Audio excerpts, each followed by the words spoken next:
जय हिंद। आज मैं आप लोगों को क्लास 11 का चैप्टर 3, ठीक है, तत्वों का वर्गीकरण एवं गुणधर्मों में आवर्तिता का एक बहुत ही इम्पोर्टेंट टॉपिक है, उसे आज हम डिस्कस करेंगे। ठीक है, जिसमें आपको मैं बताऊंगा कि आधुनिक आवर्त सारणी का नियम क्या होता है। ठीक है, आधुनिक या संशोधित जो आवर्त सारणी होती है उसमें क्या क्या संशोधन किया गया था, इसके बारे में आज मैं आप लोगों को सारा चीज़ बताऊंगा। ठीक है, इससे पहले अगर आप हमारे चैनल पे नए हैं तो हमारे चैनल को आप लोग सब्सक्राइब कीजिएगा। ठीक है, अगर वीडियो आप लोगों को अच्छी लगती है तो उस वीडियो को आप लोग लाइक कीजिएगा। ठीक है, साथ में आप शेयर भी कीजिएगा। ठीक है, आते हैं हम अपने टॉपिक पे। हमने आपको बताया कि तत्वों का वर्गीकरण एवं गुणधर्मों में आवर्तिता। इससे पहले भी हम जो है हाई स्कूल में ये सारे टॉपिक को कवर कर चुके हैं कि तत्वों का निर्माण कैसे हुआ, किस तरह से मेंडलीफ ने उन्हें अपने आवर्त सारणी में उसे रखा, किस तरह से उनके गुण धर्मों के आधार पर रखा गया। पहले आपको बताया गया था कि जो तत्व होते हैं उनके उनके परमाणु भारों के आधार पर उनको रखा जा रहा था, तो वहाँ पे भी कई तरह से प्रॉब्लम आने लगी थी, जिसकी वजह से ये जो रूल है वो फेल हो गया था।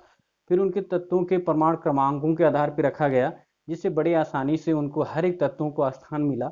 उनमें भी कई तरह से ऐसी दोष पाए गए थे, कई तरह से गुण होते हैं। आपको पता होता है कि जिस किसी चीज़ का गुण होता है उसमें दोष होते हैं। ठीक है, तो आवर्त सारणी एक तरह से ये बनाया गया और देखा गया कि इसमें जो गुण है तो कहीं कहीं दोष भी आपको देखने को मिले। तो हर एक चीज़ के बारे में आज हम इसमें डिस्कस करेंगे, और ये क्लास 11th का ही नहीं बल्कि अब अगर आप उच्च कक्षाओं में भी जाते हैं तो वहाँ पे भी आपको ये चैप्टर मिलेगा और काफ़ी चीज़ इस चैप्टर से आपको सीखने को मिलेंगी। ठीक है, तो पहला मैं आपको बताऊंगा कि आवर्त सारणी का नियम क्या है, आधुनिक आवर्त सारणी का नियम क्या है। इसमें आपको मैं बता देता हूँ कि आधुनिक आवर्त सारणी जो होता है इसमें फर्स्ट ऑफ ऑल तो इसमें 7 आवर्त होते हैं। ठीक है, और 18 इसमें समूह होते हैं जिसे हम वर्ग बोलते हैं। ठीक है, और जो एक तरह से क्षैतिज होते हैं, ठीक है, जो क्षैतिज होते हैं उनको हम आवर्त कहते हैं। जो क्षैतिज होते हैं इस तरह से जो होते हैं उनको हम आवर्त कहते हैं आवर्त सारणी में, और जो इस तरह से होते हैं उनको हम वर्ग कहते हैं। ठीक है, तो इस तरह से आपको देखने को मिलेगा, जिसमें एक एक करके कई तरह से ग्रुप बनाए गए और किस तरह से संशोधन किया गया उसमें हम एक एक करके डिस्कस करेंगे। ठीक है, तो आधुनिक आवर्त सारणी का फर्स्ट ऑफ ऑल जो रूल था उसमें ये था कि जो तत्व होते हैं वो परमाणु क्रमांकों के, पहले तो परमाणु भारों के आधार पर रखा जाता था। परमाणु जो भार होते हैं यानी एटॉमिक मास जो होता है, परमाणु भारों के आधार पर रखा जाता था, लेकिन ये रूल फेल हो गया। और लास्ट में जो है हमें अंततः ये हमें डिसाइड किया गया कि जो है परमाणु क्रमांकों के आधार पे रखा जाने लगा, परमाणु क्रमांक। ठीक है, परमाणु क्रमांकों के आधार पे ये रूल संशोधित करके रखा गया था। फिर सेकंड जो हमारा आता है, सेकंड टॉपिक जो हमारा आता है इसमें वो आता है आधुनिक या संशोधित आवर्त सारणी। जब संशोधन किया गया तो उसमें क्या क्या संशोधन किए गए इसके बारे में बताया गया। ठीक है, संशोधन करने के लिए क्या क्या वैज्ञानिकों ने क्या रूल अपनाया, किस तरह से इसमें संशोधन किया, तो आपको मैं बता देता हूँ कि इसमें जो है 7 आवर्त पाए गए। और पहले जो था 9 वर्ग था उसको ए बी ग्रुप में बांट दिया गया। आपको पता है कि जब कोई भी, जैसे आप कोई भी ले लेते हैं, ए फर्स्ट ले लीजिए जिसमें है आपका लिथियम है, लिथियम हो गया, पहले तो हाइड्रोजन है, हाइड्रोजन, लिथियम, सोडियम, मैग्नीशियम, ये आपका lithium, sodium, potassium, rubidium, caesium, francium, इस तरह के जो आपके एलिमेंट आते हैं ये फर्स्ट ई में आते हैं। उसके बाद आपका सेकेंड ए हो गया, उसके बाद थर्ड आपका ए हो गया। तो इस तरह से आपकी एक सारणी चलती रहती है। ठीक है, और अगर आपने आवर्त सारणी पढ़ लिया, इस रूल को आपने पूरा समझ लिया, तो आपको संयोजकता के बारे में पूरी जानकारी मिलती जाएगी।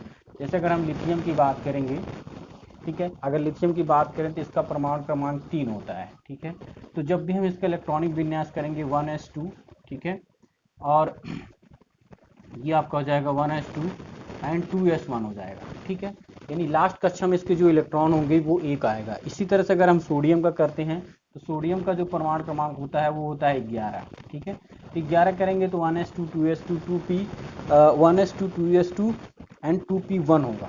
ठीक है, 2p6 और 2s1 हो गया। इस तरह से आपका ये परमाणु जो है परमाणु क्रमांक आपका बनता चला जाएगा। ठीक है, तो इसके बारे में पूरा हम एक एक करके डिस्कस करेंगे और पूरी जानकारी यहाँ पे लेंगे, ठीक है। तो आपको संशोधन जो किया गया है वो किया गया है कि जो 9 वर्ग थे उसको हम क्या किया गया था, ए बी समूह में बांट दिया गया, ठीक है। बांटने के बाद वहाँ पे 7 आवर्त के साथ साथ यहाँ पे 18 समूह बन गए जिसको ए और बी ग्रुप में बांटा गया, ठीक है। जिसमें हम जो बी ग्रुप है उसको हम बोलते हैं संक्रमण, यानी संकरण, इसको संकरण तत्व भी बोलते हैं, जिसको हम बोलते हैं ट्रांजिशन एलिमेंट। अब ये ट्रांजिशन एलिमेंट क्यों होता है, तो बहुत बच्चों को पता नहीं होता है कि ट्रांजिशन एलिमेंट क्या होता है। तो ट्रांजिशन एलिमेंट के बारे में आपको बता देता हूँ कि जैसे आप किसी चीज़ का इलेक्ट्रॉनिक विन्यास करेंगे तो आपको पहले ही पिछली कक्षाओं में पढ़ाया गया था कि इसमें क्या होते हैं, कई सारे सबसेल होते हैं, ठीक है। जैसे एस पी डी एफ करके सबसेल होता है। तो आपको पता है कि एस में 2 हो सकते हैं, पी में 6 हो सकते हैं, 10 में, डी में 10 हो सकते हैं और एफ में 14 होते हैं, या तो आपको पता ही है, ठीक है। ये सबसेल होते हैं। तो जब तक ये सबसेल पूरी नहीं होता है तब तक ये जो इलेक्ट्रॉन होता है अगली सबसेल में नहीं जा सकता। इसलिए जब भी हम ट्रांजिशन एलिमेंट का इलेक्ट्रॉनिक विन्यास करते हैं तो 1 है। जैसे अगर आप स्कैंडियम का ले लेते हैं इस तरह से, तो इसका 21 होता है। जब आप इसका इलेक्ट्रॉनिक विन्यास करेंगे तो आपका यहाँ पे आएगा D1 आएगा, यानी डी में, डी कोष में, क्योंकि जो डी सबसेल है वो सबसे बड़ा होता है, जिसकी वजह से यहाँ पे जब इलेक्ट्रॉनिक विन्यास करेंगे तो D1 आएगा, ठीक है। तो D1 आने की वजह से इसका पूर्ण कंप्लीट नहीं हो पाता, क्योंकि हमें पता है कि डी वाले में 10 होना जरूरी होता है और ये डी वाले में 10 नहीं कंप्लीट हो पाता है। तो कंप्लीट ना होने की वजह से जो इसका जो अगला वाला होता है इलेक्ट्रॉन, वो अगली सबसेल में चला जाता है, यानी अगली कक्षा में चला जाता है। तो इसीलिए इन तत्वों को हम क्या बोलते हैं, जो डी सबसेल वाले तत्व होते हैं उनको हम क्या बोलते हैं, ट्रांजिशन यानी संकरण तत्व भी बोलते हैं, ठीक है। आप लोगों को समझ में आ गया। नेक्स्ट जो हमारा है टॉपिक है वो आधुनिक आवर्त सारणी के दोष। अब देखो मैंने जैसे बताया कि हर एक आवर्त सारणी का कुछ न कुछ दोष होते हैं, कुछ न कुछ गुण होते हैं। तो दोष के बारे में आपको बता देता हूँ। तो पहले तो फर्स्ट ऑफ ऑल आपको ध्यान देना है कि इसमें हाइड्रोजन का जो स्थान है वो अनिश्चित है, इसीलिए हाइड्रोजन को हम आवारा तत्व भी बोलते हैं, ठीक है। आप लोगों को बातें समझ में आ रही हैं, क्लियर, बिल्कुल आसान तरीके से। अभी एक तरह से बिल्कुल इजी और आसान तरीके से समझेंगे, कोई भी इसमें ज़्यादा एक्स्ट्रा दिमाग लगाने की जरूरत नहीं है, बिल्कुल आसान और बिल्कुल इजी तरीके से हम समझेंगे, ठीक है। तो दोष के बारे में हम आपको बताना चाहेंगे। तो दोष जो है हाइड्रोजन के विषय में है। हाइड्रोजन का जो स्थान है वो आवर्त सारणी में फिक्स नहीं है, ठीक है। मतलब आप देख सकते हैं कि ये एक आवारा तत्व होता है और ये आपको फर्स्ट डे में भी पाया जाएगा और हैलोजन के साथ भी मिलता है, ठीक है। तो ये इसका स्थान ही नहीं फिक्स किया गया। तो ये सबसे बड़ा अपवाद दिखाता है आवर्त सारणी में, आधुनिक आवर्त सारणी में सबसे बड़ा अपवाद दिखाता है कि हाइड्रोजन का जो स्थान है वो फिक्स नहीं है। सेकंड नंबर हमारा कहता है कि समान तथा असमान गुण वाले तत्वों की स्थिति। जो समान गुण वाले होते हैं उनको भी जो है कई ऐसे तत्व होते हैं जो समान गुण प्रदर्शित करते हैं। जैसे आप देखे होंगे जिसे तिरछा आवर्त बोलते हैं, जैसे लिथियम हो गया और मैग्नीशियम हो गया, ठीक है। तो इनका गुण कहीं ना कहीं समान होता है, ठीक है, लेकिन इनके जो वर्ग हैं वो अलग अलग हैं। आप देखेंगे ये फर्स्ट ए का तत्व है और ये सेकेंड ए का तत्व है। तो इसी तरह से ये जो कॉम्प्लिकेशन, ये जो एक तरह से कॉम्प्लिकेशन दिखता है, ये इसी कंडीशन पे आकर दिखता है जिसको हम तिरछा गुण भी बोलते हैं।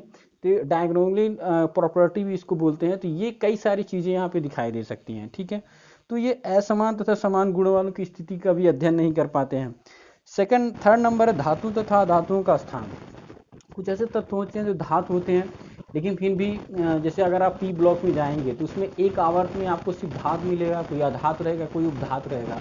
तो इसलिए यहाँ पे ये सही कंटेस्ट नहीं किया गया कि भैया ये कौन से तत्व जो है आपके धातु हैं, कौन से अधातु हैं और किस तरह के तत्व ये किस तरह से यहाँ पे रखना जरूरी होता है, ठीक है। तो यहाँ पे पी ब्लॉक तत्व में आपको ये सारी चीज़ें आपको देखने को मिलेंगी। फोर्थ नंबर आपको मैं बता देता हूँ, लैंथेनाइड तथा एक्टेनाइड तत्वों का स्थान। अब जो लैंथेनाइड और रेक्टेनाइड है, आपने देखा होगा कि आवर्त सारणी जब आप देखेंगे तो आवर्त सारणी कुछ इस तरह का रहता है। मैं आपको एक रफली आइडिया दे देता हूँ।